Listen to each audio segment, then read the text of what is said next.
Oh, and welcome to the Friday Focus. Myself, Graham Munsey, joined by Stephen Wimson after the Staggs Bar Monarchs. Comprehensive, should we call it that, Stevie? Yeah, well, that's one word for it. Yeah. 69-21 victory for the Staggs Bar Monarchs over the Redcar Bears. And Stevie, that's the kind of performance and the kind of score that will make some other teams take note. Yeah, absolutely. I think it would take anybody in the entirety of British media to take note of that. For anybody to score 69 points against anyone, it's pretty spectacular. So we'll discuss that a little bit more in depth. We'll also hear from Ricky Wells, Monarchs number one of 4 Monarchs who scored a maximum tonight. We'll hear from Thomas Jorgensen for Redcar. Very nice of Thomas to speak to us. Obviously a tough night for the Bears. We'll see the heat of the week as always. Actually show that Ricky probably had to work for that maximum a little bit tonight. It was a cracking race. You're right, he had to work very hard. Slight mistake possibly. Bears, I think it was, that came off the line. Slight mistake, but Ricky was there to capitalise. We'll not spoil that, it's a spoiler alert. No. So, 69-21 as we've mentioned. New look Monarchs tonight, obviously with Richie making his debut, Max coming back into the team. You sometimes think it'll take these guys a couple of weeks to hit the ground running. It definitely didn't tonight. Everyone in there from the start. I've not got my programme to hand, but I think it was 25-5. I think we went with 5-5-1s in the first 5 races, almost like we did actually at Redcar, and that was it. And we just never gave up. We never stopped after that. Personally, I've never seen that. That was the first for me. I think the closest was before Glasgow. Allied. I think we took a couple of 5-1s, a couple of 4-2s through there. But that, as you said, 5-5-1s, pretty spectacular. Richie looking pretty good in those blue and gold Kevlars. Well, that's it. What's not to like? I mean, not only did they look good in the Kevlars, they looked absolutely tremendous on the track. Score a maximum in your first meeting. And people look at the score. The kind of people that weren't at the meeting, and you see it all over the place when you're probably like myself during the week. You keep an eye on updates, other results, and I think, bottom of the league Redcar, 69-21. Must have been a walk in the park, but there was actually some really good speed out there tonight, some cracking racing. You're right from the start. Ricky had to get past Ben Barker in the first heat after him and Victor couldn't quite sort the first bend out. And although there was a few races where the Monarchs were better for the gate, 9 times out of 10 actually they were even going into the first second bend or first or second lap, and the Monarchs did the job and got past. Not a bad side, as you said. Probably in a bit of false position. A lot of people say obviously the league table doesn't lie, which I guess it doesn't, but they're not a bad side. As you said, Ben Barker, Thomas Jorgensen, they'll have to work for that. Undoubtedly they'll have to work for that. Fairly strong at reserve as well. On paper, you kind of look at that team and think, how's that a team that's bottom of the league? You mentioned Barker, Jorgensen, Anderson, we know rides well here. Bears we've seen do well, Jordan Stewart's had good matches. It's almost just like there's just something missing, just that galvanised. I mean, I'm not going to speak about another team, but I came into the pits after the match, and I suppose it's always the way after anything like that, but it looked maybe like some individuals rather than a team. Whether that's, obviously I've only seen them twice this season, I can't say what goes on. You were in the pitch during the match, you would know more, but there just seems to be a spark or just something there that team on paper should be sitting comfortably. Maybe they're challenging for the playoffs, but not getting beat home and away like that. I think the promotional board are heart and soul in it. You can tell that. We've been down there a couple of times, very well run, very well organised force. When we went down there in the league, again the track was absolutely superb. Both baking hot days, they've clearly put a lot of effort into that. It's a great setup down there. It's something to be envious of. Yeah, it's a brilliant setup. It's a brilliant track, which it's not always been like that. Whereas this season, it just looks like it's arguably the best race, one of the best racetracks in the country. Because you've got Bellevue and stuff like that, but it's difficult to compare to the track. But they put their heart and soul in it, and they've built a team that they expected would probably get them up. For one reason or another, as you say, it's just not happening. And I suppose all you can say from the Monarchs point of view is you can only beat what's on track next year, and we did the job like you mentioned there. So 69-21, so that's 6 points dropped. 4 maximums. Ricky, Josh, Richie, Eric all through the card. Victor dropped 1 point, I believe. Joel dropped 1 point, I believe, and Max Clegg back in the fold with paid 5 or paid 6. Powerhouse performance, and just shows what we've got. Okay, maybe not the toughest opposition we'll face, but great confidence boosting, and it's time to just focus in and get motoring towards those playoff positions. I don't like singling anybody out, but Max, first and foremost, is gutting to see that the boys that are left the team leave the team. Equally, it's brilliant to see Max here tonight. But he's a Monarch, isn't he? Exactly. What? and it's even better to see Mark going down and scoring well for them. Ipswich. I both at Ipswich on the way last night. I think he's, might be wrong, but I think he's only dropped 2 or 3 points. Something like, I mean, he's been paid for double figures in both his matches so far. Anyway. So it's absolutely brilliant to see him. I personally believe that he was on the. He had just put right whatever it was that was going on. I personally believe that. It's a numbers game for both him and Matt Drummond. The Edinburgh team don't make changes well enough. That's only, I mean, bringing in Victor and then those 2 changes, that's only 3 of the 4 changes we've made in 6 years, I believe it is, mid-season. That shows that we stick by the guys, or we like to stick by the guys we're bringing, and we believe in them. And in any other year, if the team had been built slightly different at the start, those guys would have had the full year, because they weren't disgracing themselves. But it's a promotion that, you know, they say at the start of every season, we set out to win the league, we're not happy, second isn't good enough, it's first or nothing, we've made the changes, and that's where we're aiming now. Absolutely. I mean, I like to drop a rider like Richie Worrell. For me, when that comes available, as we said, we don't like making changes and stuff like that, but when a rider like Richie becomes available, you have to do what it takes to get him in, and we have done. The promotion have certainly made the changes, and the changes are clear what it's clear to see what the goal is. You know, the goal is win the league. So as I said earlier, I don't want to sound very but for Max Clegg to come back in here for the turbulent season he's had. I think he said he's only ridden once in 3 weeks or something like that as well. Well, I mean, look at the start of the season when he signed a deal with Lakeside and that fell through, and you know, he must have felt, and then obviously Rye House. What happened to Rye House? He must. What's going on here? I'll challenge anyone. You look back at the past highlights DVDs, find a rider that's passed. Maybe Josh is getting there. But find me a rider that's passed more riders and good riders on that track than Max Clegg. You'll not find it.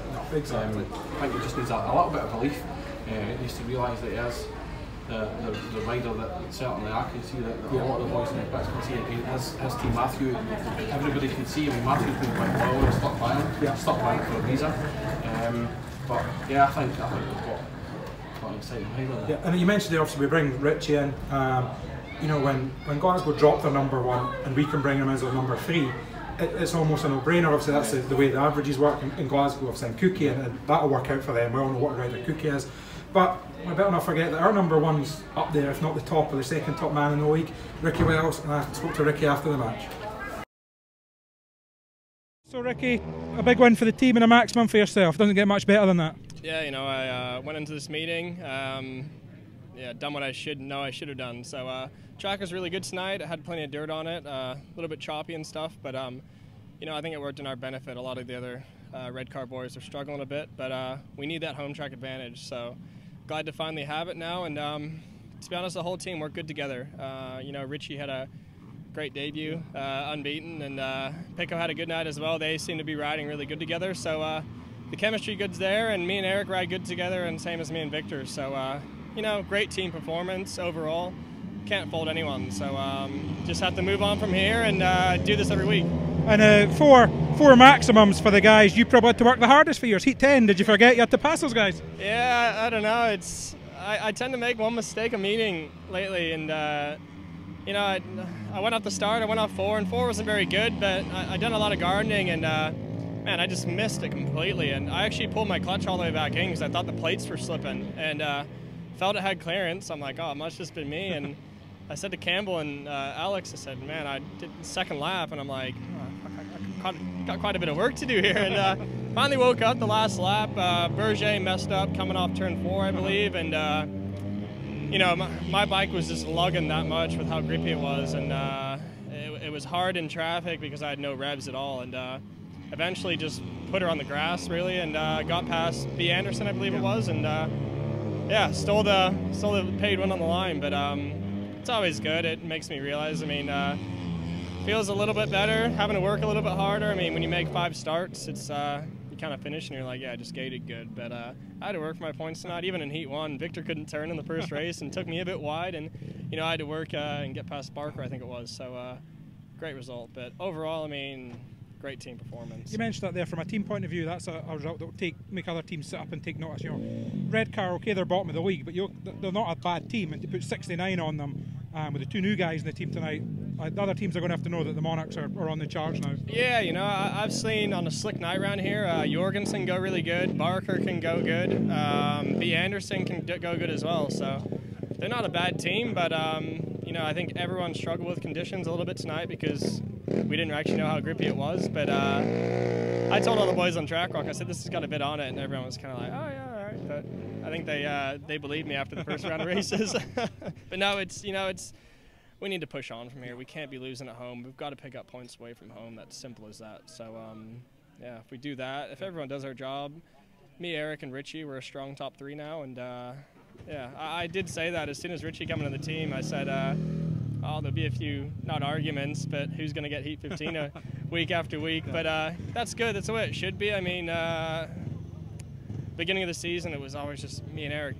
But I mean, the rest of the boys are picking it up, and I mean, Pico getting the Maxim tonight. That's pretty cool. I think it's his first one. It's his first one in British Speedway. So I mean, it took me like 6 years to get a first one. So that's good for him. Cool. He just needs to keep it going, and yeah, it's just really good for him. Well, thanks again for joining us, Ricky. Well done tonight. Thank you.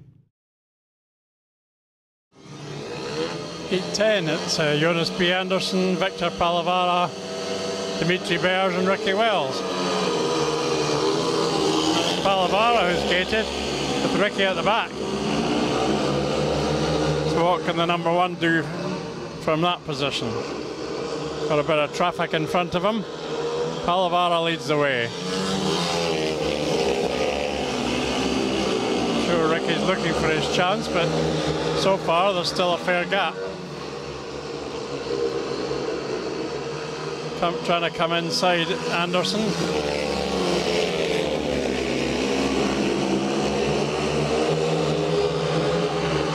Coming towards the end of lap 3, Ricky hasn't made a move yet, really. Trying the outside this time against Anderson. And he's pretty close with them now. Bears has dropped back. There's a gap up the inside. Wells is in amongst the 2 visiting riders. He's going to try and hit the inside line and come through. And oh dear, he has. Well, it took him 3 3/4 laps.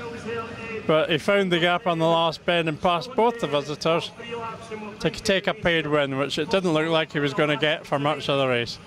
So yet another 5-1. As he so regularly does, and joins. Ricky made to work for it tonight. He said he mucked up the start on that one, made a mistake with his clutch in that Heat 10. Gave other guys a couple of laps, then decided he was getting his max. Makes it entertaining, doesn't it? It makes it entertaining. I mean, I thought we were going to get a little bit of a break. We already had, you know, 3 riders to throw up in there, and then obviously the max came back on. It was a bit. Is that why Victor dropped a point? Did you tell him before that race? 5 of them weren't getting max. It was too difficult. Yeah. But I think we should make a bit of an agreement. If more than half the team score maximums now, it's the promotion that gets thrown in there rather than the riders, which is. I think that's the way it should be. John, Alex.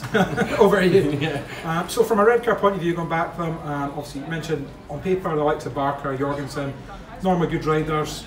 Tonight maybe wasn't their night, but still, as always, professionals, magnanimous. Yeah. And Thomas Jorgensen spoke to me after the match as well. Thomas, a tough night for yourself and the team? Yeah, it was absolutely shocking.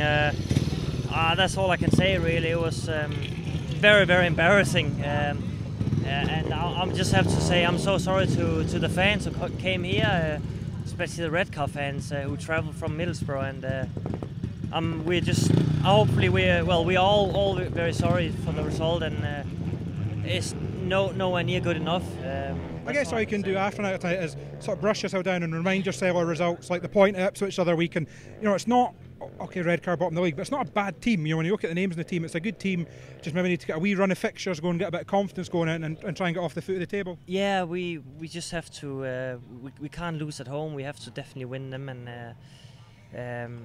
yeah, we just struggling at the moment. We all have to step up our game, and I don't know what it is. I usually go good around Edinburgh, so it's very frustrating for myself, and I'm sure everybody else are feeling the same. And yeah, it's just we had a good one in Ipswich actually, as you said, and I think we managed to get a point. Yeah, it wasn't bad. I mean, it's just we have to win some meetings. That's all I can say. And speaking to a couple of guys, they said it was maybe a little bit grippier out there than normal. Do you think that maybe caught a few of the guys out, particularly the guys like Mikkel and Jordan that maybe haven't been here too many times? Definitely, yeah. It was this kind of track when it is grippy, then it'll you have to really attack it. And when as you said, Jonas and Mikkel, he hasn't been here, and Jordan I think as well. And obviously we've still got some young riders in our team, so it's hard for them. Obviously new place, and definitely when the track is like that, it even caught me out as well. So I usually like it around here, and it is definitely a Gators track, which suits me, because I'm most of the time gets good out to start. But yeah, it's obviously it's really hard. The track wasn't bad at all. We just had to attack it more. I just spoke to Ricky, and it's you saw how awesome he rode it. So the whole Edinburgh team rode it awesome. Even that reserve was stepping in and making an awesome job. So that's the result in the score. That's how it shows. Well, thanks very much for speaking, Thomas. All the best the rest of the season. Thank you. Cheers, Thomas. Thomas, the kind of guy that rides his heart on his sleeve. He says in the interview there, he apologised to the Redcar fans that travelled up. That's the kind of guy he is. These aren't guys. You didn't come at the pits, and that's not 7 guys that didn't care about that tonight. They're hurting. Yeah, I mean sometimes it's difficult when your rider, speaking as an individual, when your rider maybe comes in 3rd or 4th with a heat that's got Ricky Wells, Eric Riss, Josh Pickering, Richie Worrell, then somebody's got to finish 3rd and 4th, and but that's it. I mean, will we good, or the way our lineup works now? You're right. You look down the programme, and on every heat there's going to be Wells, Riss, Worrell, Pickering, and the ones that aren't, it's not as if Victor and Joe are struggling. And we've seen Max come back in tonight with more than his average. I mean, he got paid 5 or paid 6 on a 3-point average, so he's done his job. So it's a team that's going places, and I guess we'll see again next week. Scunthorpe come, another team that's good, but with no offence to them, I would expect us to win that match. The matches we're going to need to, you can't take any match for granted. You've got to win them, and you don't want to look ahead, but you start thinking 3-4 weeks down the line when we start seeing your leg sides, and that Glasgow or you back. And those are going to be the matches that really define our season, and an unbeaten home record is paramount if we want to make the playoffs. Absolutely, 100%. Any time we have a big meeting, historically through the past, I've always kind of looked at the top matchups and compared ones versus twos versus threes, and who I think would kind of big meetings like Somerset or Ipswich or Peterborough, who are you'd compare like for like, and we look at that. The squad that Scunthorpe are going to be bringing, Stevie Worrell, Josh Otten in the form of his life, absolutely superb. Jake Allen, Jason Garrett, so it's going to be another interesting one. So do keep an eye on the Monarchs social media during the week for some details of that. But Stephen, I'll let you go and grab a shower and get cleaned up. Another hard night's work in the pits with Victor. Yeah, it was, believe it or not. It was it's as hard as the. But, I mean, on a night like this with the heat, does that make it all the harder for you? When the machinery, the temperature coming off, you're running back and forward. It does think to the bike. You've got to set it up completely different. Yeah, I mean, to be fair, once Victor was out on the track, he made no change whatsoever.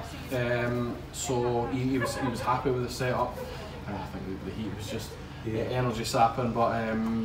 Yeah, it was a difficult night. It was hard work, yeah. The result makes it all the quicker and all the easier come the end of that. Definitely, 100%. Always.